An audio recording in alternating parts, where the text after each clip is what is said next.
Questions for anyone up on the podium?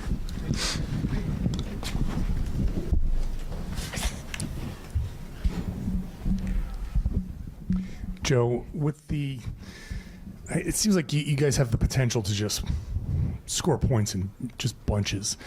Is it getting to a point here where it's just a matter of sticking with it, even if it's not working, knowing that there's always the potential for like one of those big runs? Sticking with what in particular? It could be anything, really. It could be just whatever's not working on a particular night, knowing that you have a potential for somebody, any one of these guys to kind of go off like they did at the beginning of the fourth quarter or the third. No, yeah, I mean, sticking with it, whatever the game plan is for that particular night and whatever opportunities the other team is giving us, sticking with those is extremely important. And, we have to constantly ask ourselves, are we playing process-oriented basketball?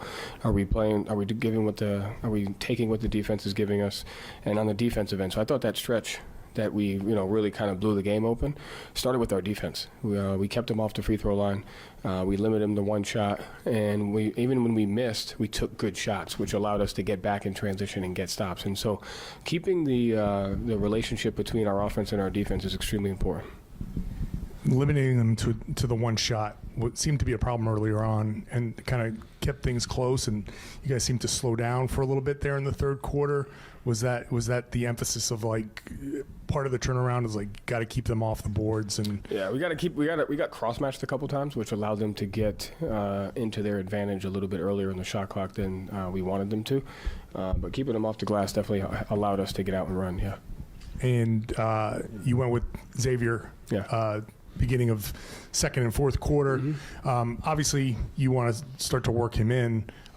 Specifically, was getting him there like with Al and certain groups, was that part of the focus? Yeah, there? For sure. And knowing that they changed Doncic's sub-pattern from the last time that we played him, to which he started both the second and the fourth quarter. And he's a guy that could help our switchability and still have size. So, that's one of the things that I'm grateful for, that this team is they keep an open mind and they have an understanding that we do what's best for the team and what impacts winning. And so we felt like that was the right thing to go to tonight, to continue to switch him.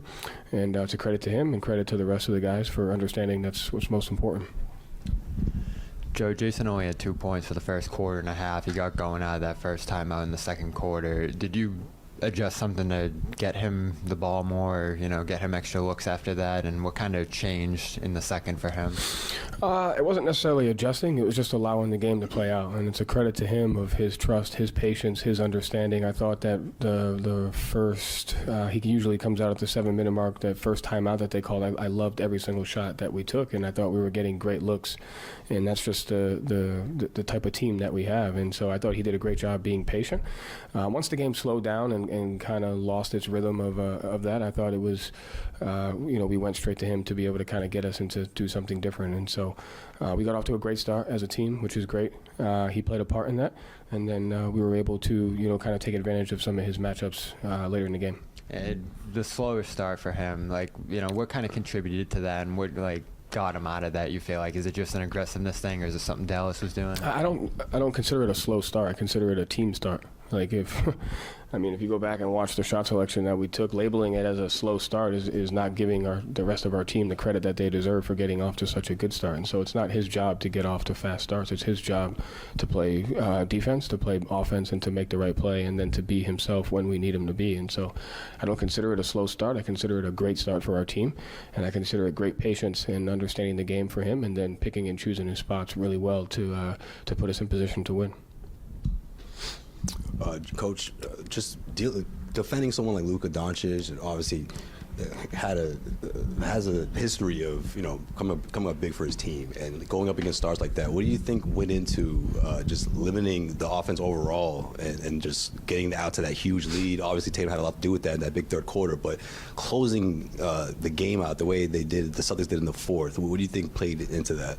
Yeah, so he's responsible for around 70 points per game for his team. So I didn't think we did a tremendous job of guarding him. I thought we worked hard effort-wise on the game plan. We didn't execute it tremendously all the time, but I thought we did a a decent job throughout it. But he puts a ton of pressure on his ability to impact himself and impact his teammates. And the points that he's responsible for can really be the reason why that they go on a lot of runs. And so the guys did a great job changing matchups, changing coverages, keeping them off balance. And it's a credit to our team because it's very hard to watch one guy play and get scored on. And I think it says more about our guys for their ability to trust our system and the game plan that we have to be able to work through that. And, I think that's kind of what helped us just kind of stay the course, our guys' ability to continue to play hard, execute, stay the course on both ends of the floor. Final couple questions, Kara and Hattie. Joe, you've got a guest up there. Who's your guest? What's your name? Manny. It's my youngest son, Manny. So happy to have him up here. Nice. Just want to ask you about Drew real quick. He was 3 for 3 from 3, hit some big ones in the corner. Just how has his marksmanship helped open things up for you guys on offense? Just who he is as a person, just overall his ability to continue to play at a high level regardless of how the game is going for him individually is a true sign of leadership for our team. And so when you watch him play, you can never tell if it's going well for him or if it's going well for the team. He just plays at a certain level, and that's how he helps us lead. Thanks. I'm just wondering if Manny has anything to say about the job that you've done this year. No, Coaching this team. Don't get caught up in that trap. I would rather answer anyway. Yeah. That's all I got. Thank Thanks. you, Thanks. Joe. Thank you, Manny. Have.